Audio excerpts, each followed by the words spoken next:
Good morning, friends. For those of you that weren't here last week, I'll start the same way that Shanti did. If you look online, you will notice that I'm not in blue and I'm not Shanti.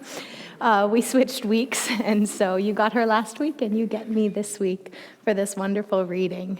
And I had so much fun with this reading yesterday. Just a few minutes ago when we were in the minister's room, Swami Chidambar said, "What are we talking about today?" And he was asking, what is the topic? Intuition is simple, the intellect is complex. And I said, we're going to talk about the polarizing forces of the universe. Because in a certain way, that's what we're going to talk about. The intellect is drawing us in one direction, and intuition is drawing us in another direction. And one of the first images that came to mind when I was reading this reading again yesterday morning and just having the time to sit with it is, of course, this image that we get of life as a battlefield, which is an image that Yogananda has given to us that comes through the Bhagavad Gita with Arjuna. And that scene with Arjuna and Krishna where Krishna's saying, "Pick up your bow, you must fight." And he doesn't want to because he has to slay those cousin brothers, those qualities within himself that are just the closest to us. And in a certain way, when we think about our intellectual mind, the intellectual faculties, our mind feels so close to us. We tend to, for the most part, like the way that we move through the world. Hopefully we like ourselves enough to like our mind and like the way that we make decisions, the way that we interpret the world around us. And so we're working with something that's so close to us. But of course, what the battlefield of life, what the call to action is that Krishna gives us in the Bhagavad Gita, is that it's not enough to just be somebody who is aspiring toward the divine. We have to be willing to give up everything. We have to be willing to offer all that we are in front of the divine. And in a certain way, that's the very root of what we see in the universe. Why are there polarizing forces in the universe? Well, when God dreamed up this beautiful creation and manifested this idea and this thought reality into the material plane, what comes along with that is duality. So there are those forces that are drawing us up into the divine, that are helping us to feel closer and closer to our true nature. And there are those qualities that are drawing us further away. And now I love this reading because this is something that Yogananda, of course, stood behind so beautifully. He tells us that we need common sense. We can't be so open-minded that our brains are falling out. It's the marriage of the two that come together.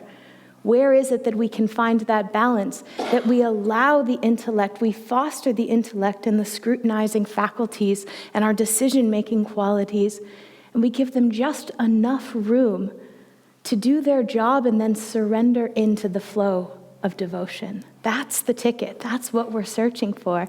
And yesterday, one of the reasons I had so much fun with this reading is that I went back and I reread all of chapter 10 from Mark chapter 10 in the Bible. And there were two stories that come right before and right after this one line that we get where Jesus is saying to us, "Suffer the little children to come unto me, for such is the kingdom of heaven." And I wanted to come back there and start there.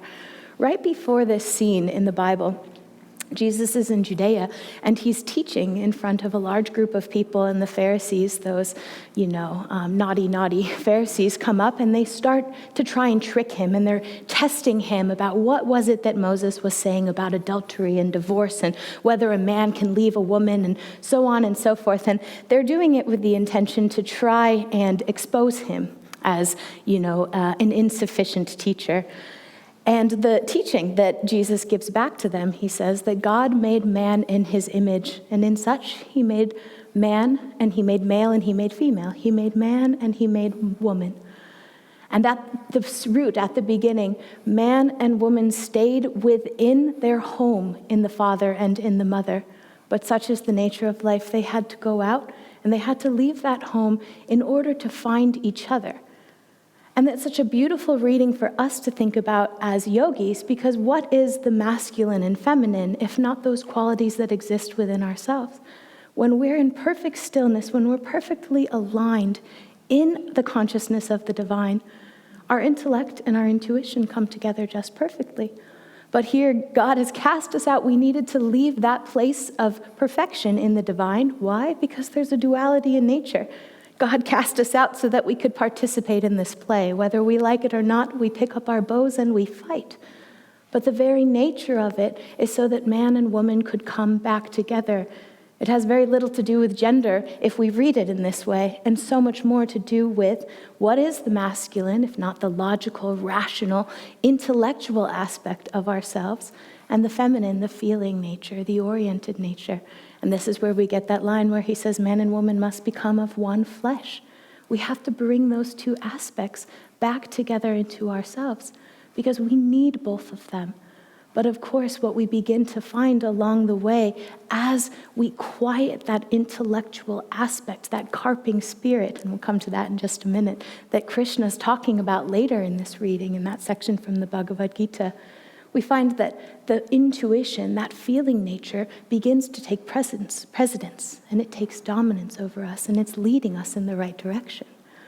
And now the story that comes after that, so then we get this story right here where we are, and people are bringing these young children up to be blessed by Jesus and his disciples, always trying to be protective, always trying to be good.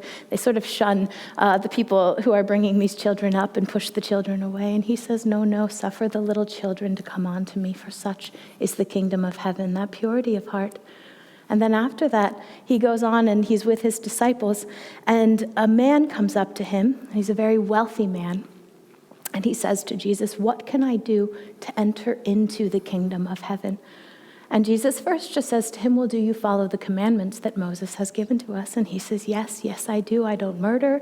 I don't steal. I haven't coveted anyone else's wife, so on and so forth.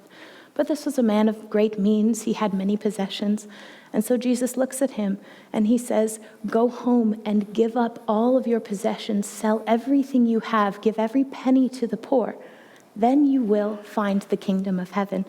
Of course, he goes away a little bewildered, and even his disciples after this are questioning him. Why? Why does he have to give everything away? And this is that line we get from the Bible that many of us have heard, where Jesus says to his disciples, it is easier for a camel to pass through the eye of a needle than it is for a rich man to enter the kingdom of heaven. So what does this mean for all of us? Do we need to go home and sell everything that we own and give every last penny away? No, we're very lucky. We have gurus that are helping us to see the energetic lesson behind everything that we're learning, to give up our attachments to things. And so in thinking about all of this, there's one more piece. There were 3 pieces that I needed to lay out in order to bring them all together. There's one more piece. I've been meeting with a group of people here for a class on Wednesday on karma, dharma, and reincarnation. And in this little compilation book that we have on the teachings of Yogananda on karma and reincarnation, there's a line in this book that he says, I can't recall what exactly it's from now, but it would be easy to find if anyone wants to know.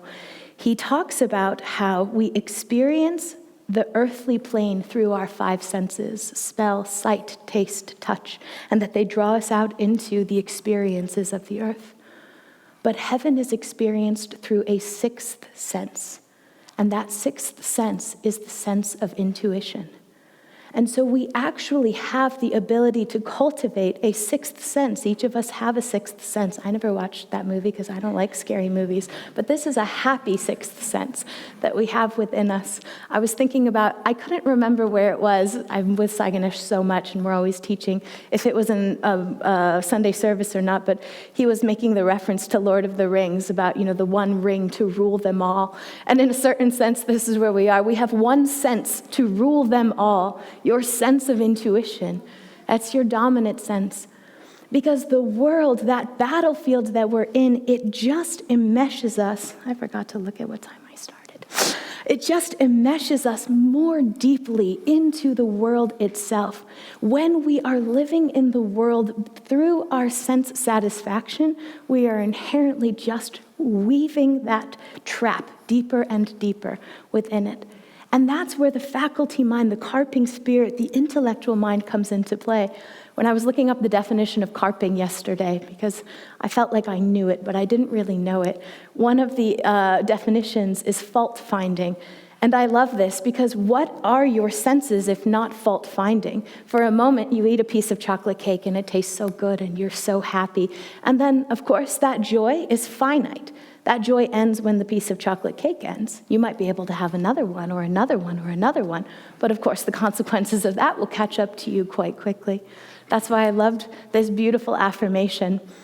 I always wish that, and I highly recommend that you, on like Thursday afternoon, you pick up Rays of the One Light and you read the reading for this week. Because if you know what is coming and you see how beautifully that message is threaded through every chant, I mean, everything that's orchestrated up here, we don't pick the affirmations, Swamiji does, but they, in this magical way, always align so perfectly, every song that's chosen. It all aligns to affirm the message that Swamiji is giving us in this reading. And that beautiful, let me see, I told myself not to forget it. There was a beautiful line in there, something along the lines of, do not get tempted by the buying and selling market, the merchant of the world. It was so much more eloquent than that, so let's find it. It's right in here. Thank you. Let me see if I can find it. No. Okay. Oh, marketplace, there it is. Don't join in their excitement, the buyers and sellers in the marketplace of this world. Thank you, Viveka Devi. I loved that image because how often are we buying and selling in the marketplace of the world? Our senses just continue to draw us deeper and deeper into these finite examples of satisfaction. And they just take us further and further down the road. Again, let's come back to our piece of chocolate cake. Here we are, we've enjoyed it, it's gone.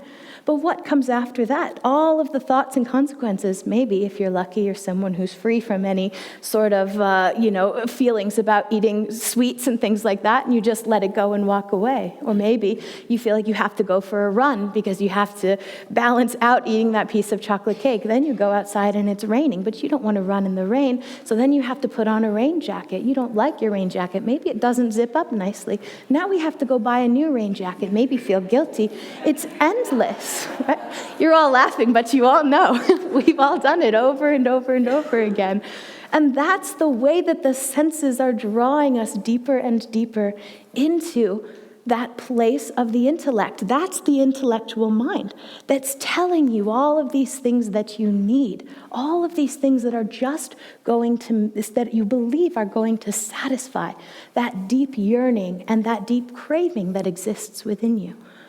But then, as we begin to develop the intellectual aspect, the intellectual side of our mind tells us that there is a place of stillness. There is a place of peace that is deep within us, that is not that hard to access. And from that wellspring comes a calmness that is infinite. It isn't finite. It doesn't have a beginning or an end. We were talking in our class on Om, so I loved, thank you for reading that beautiful poem where we got to hear the chanting of the sound of Om. So we were just talking last week for those students that are in our Kriya Prep class and they're learning a technique called the Om technique, listening to the sound of Om. And Sai Ganesh was reminding them the other day of the definition that I believe it was Yogananda or Swamiji gives of the unstruck sound. It has no beginning and it has no end. Imagine that through our intuitive faculties, through that sixth sense, the way that we experience heaven. Did I say the second part of that? I did. We experience the earth through our five senses, and Yogananda says heaven is experienced through the intuition. And what else is heaven if not that finite experience, an infinite experience of bliss that has no beginning and it has no end? And for each one of us, we get lifted up into that grace. And there's a beautiful image that came to mind. We were talking about it the other day. This is a story I first heard from Sai Ganesh. He's making a lot of appearances today.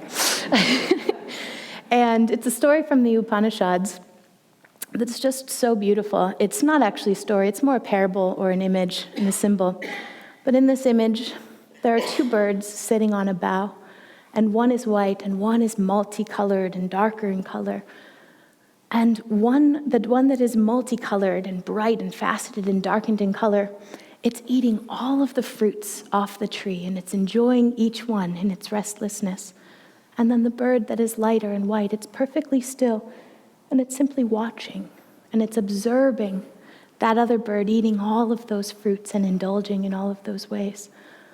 And at first, when I heard this story, I thought, oh, well, that's one person and another person. But of course, no, what the Upanishads tell us is that this is two aspects of ourselves. This is the aspect of ourself that is engaged in the world, drawn into our sense-based pleasures. And then there is that aspect of self, knowing, knower, known as one, watching and observing everything that happens to us, like a screen on a picture screen, like a movie on a picture screen. And it was beautiful. I found an article that was sharing someone's interpretations of Tagore's interpretations, who was a wonderful poet who's quoted in Autobiography of a Yogi. And Tagore, in his interpretation of this parable of the two birds, he says that the bird that is watching has a greater capacity for imagination, for creativity, for satisfaction, and for joy than the bird that is eating the fruits. And he says, just like a child, so to come all the way back to Suffer the Little Children, he says, just like a child who's listening to a story of a tiger told by his grandfather, that tiger is far more alive in the story that he's hearing and in the imagination that he's creating, in that intellectual feeling where there's such great capacity and expansive growth, than if you were to pick up an encyclopedia and open that book and read all about that tiger, all of the facts and statistics about the tiger. And so for each one of us, the secret is we think that that satisfaction, that desire, that excitement that comes from engaging in those worldly sense pleasures is what's going to satisfy us. But we have to be like that second bird, simply watching and observing. And when we can open our eyes, when we can see the world with that wonderment of a child, when we can create behind the screen of everything that's happening in our lives, the imaginative creativity of the Divine Mother playing her hand behind each aspect, each joy and each woe, then we begin to find that it's not that far away, that idea of bringing the intellect and the intuition together. The more that we begin to find that when we sit down and enjoy the chocolate cake with Divine Mother, that growth, that joy, that contentment, it doesn't end when the chocolate cake is gone. It continues on. It continues on through the rest of our lives. And of course, the secret is the only way to tap into this is through meditation. We do it in so many other ways, but if we're not fostering it in the stillness of meditation, if we're not getting quiet and calling on the divine with all of that devotion, then she just waits right outside. But the shift in our mind has to be not that question of when will Divine Mother come? When will Divine Mother see me? When will Divine Mother pick me up? Because you are that little child. Suffer the little children to come unto me, for such is the kingdom of heaven. And what do we know of the little child? The little child is never neglected. The mother is just waiting to lift the little child up. Everything that the little child does is precious. We were just talking about this the other day. When a little toddler is learning to walk, every time that they toddle, every time that they stumble, not only is it precious and everyone's smiling and joyfully laughing, we're all waiting right there to pick them up so that they can do it again. Each toddle, each misstep, each time we stumble in our lives, Divine Mother isn't turning her head from us. Divine Mother's right there trying to catch you. She's lifting you up. She's video filming you, taking each one of your steps. And then at your life's review, look, this is where I did this. Look, this is where you did that. Do you remember when you couldn't walk across that bridge by yourself, whatever it may be? I couldn't think of something better, so. But that's the whole reality. We are precious, each one of us. So it's not a question of when will Divine Mother choose me. The question rather becomes in what the intuition teaches us, or rather what the intuition helps us to know that the mind can never know, is that you already are that precious. You already have Divine Mother's love. It's just our responsibility, or it's just our opportunity to open our hearts into that reality. That's why I loved that line, to be free of the carping spirit. And I always think of a carping spirit as just an ornery kind of, angry old person walking around, but none of us are that, so it feels so far away from us. But each one of us is scrutinizing in our own way. Are we fault-finding? Absolutely. I like this, I don't like that. I want this, I don't want that. I wish this person would be here sooner. I wish that person would leave. So on and so forth. But when we come back to that point, that is the carping spirit. And that's the intellect saying, if I could make it just right, then I'd be happy. Then things would be better. Then I could be content. But instead, have the wonderment of a child, have the open-heartedness to see and to know that it's not the play that's happening out there, it's the play that's happening right here. It's in our consciousness. Open our eyes, lift up our hearts, and every time we toddle, just ask Divine Mother. Just like that beautiful bird that's looking and observing and watching everything. We are out here. We are that bird. That's why it's so important. When I misunderstood the parable years ago when I first saw it, because I thought, oh, I'm this bird, and I'm never going to be that bird. But it's not true. You already are. You already are. You're out here and you're acting and you're doing, because that's what we have to do in the world. That's the mission that these great masters have given us. Pick up your sword, pick up your bow, and fight. But at the same time, never lose perspective. Always be the watcher beneath, the quiet voice in that intuitive place that knows that everything will be okay, that everything is guided by Divine Mother's hand. God bless you. Let's just take a moment.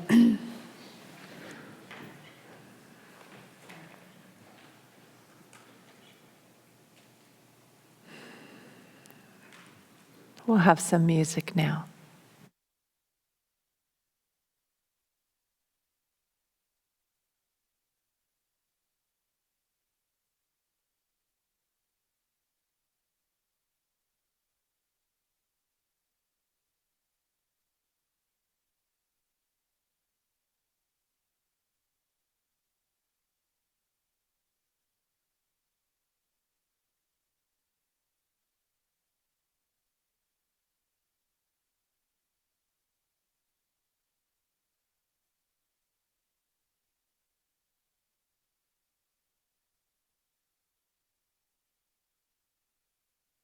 Done because it's a little tricky, but it's an excellent example of that.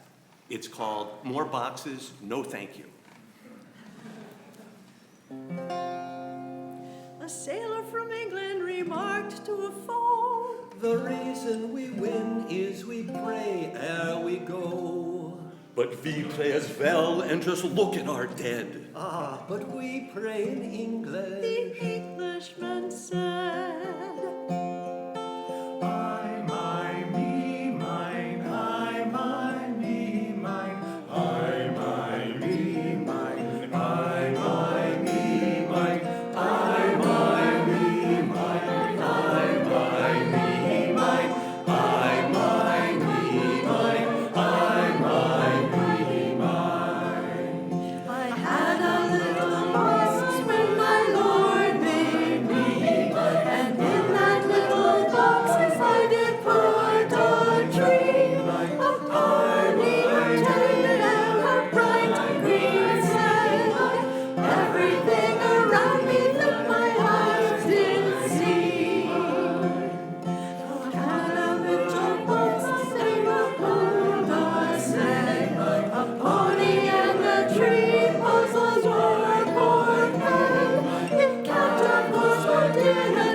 One family, one country, and one social